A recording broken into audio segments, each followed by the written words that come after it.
On dit souvent que l'intelligence protège, mais c'est faux, car parfois, plus tu comprends le monde, moins tu le vois vraiment. Tu analyses, tu décortiques, tu prévois, jusqu'à ne plus sentir.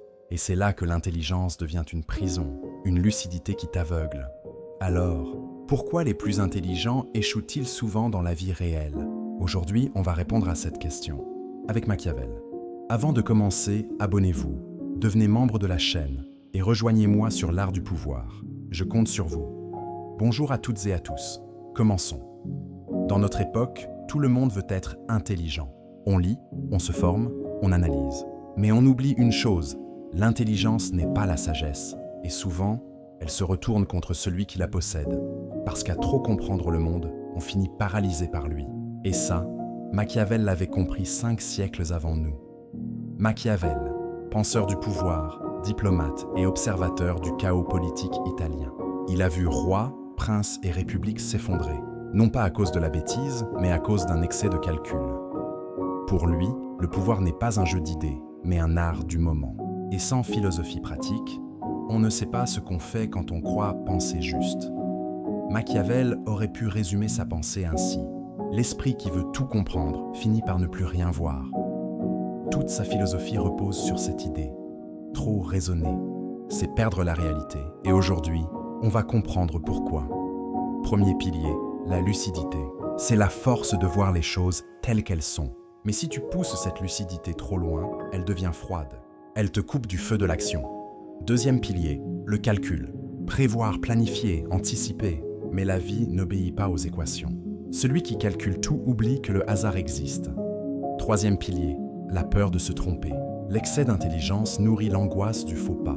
Et pendant que tu réfléchis, d'autres agissent.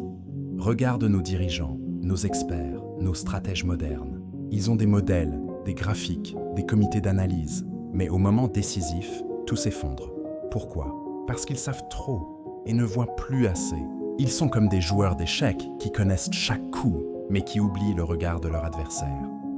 Alors la tension, elle est là, entre comprendre et agir, entre la clarté de l'intelligence et la puissance de l'instinct.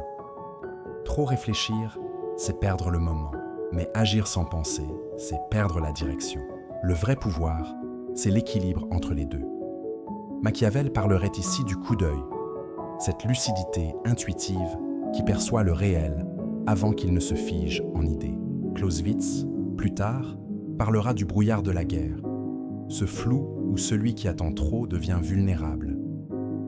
L'intelligence est utile, mais seulement si elle laisse place à la perception. L'art du pouvoir, c'est l'art de sentir quand penser et quand frapper. Savoir n'a jamais suffi. Un stratège peut connaître tous les principes de la guerre et mourir au premier combat. Parce que la réalité n'obéit pas aux théories. Elle obéit à la présence, à la décision. L'art du pouvoir préfère l'action décisive à l'action sûre. Et cette phrase, c'est tout Machiavel. Imagine un général sur le champ de bataille. Il voit tout, mais décide sur un instant. Son regard parcourt le chaos, et dans ce chaos, il lit une vérité que d'autres ne voient pas. C'est ça, la vraie intelligence, celle qui sait quand cesser de penser. Parce qu'au moment décisif, réfléchir, c'est déjà être en retard. Machiavel ne méprisait pas l'intelligence. Il la voulait incarner. Une intelligence qui respire, qui agit, qui ose. Quand elle oublie le réel, elle devient vanité. Mais quand elle s'y plonge, elle devient puissance. Et c'est là le but de toute sagesse. Non pas savoir plus, mais voir mieux. L'excès d'intelligence ne rend pas plus fort. Il rend plus lent, plus fragile, plus abstrait. La sagesse, c'est de penser juste assez pour agir avec justesse. Alors demande-toi, es-tu en train de comprendre le monde ou juste de t'y perdre? Même dans l'intelligence, la lucidité doit toujours finir par l'emporter. Parole de philosophe.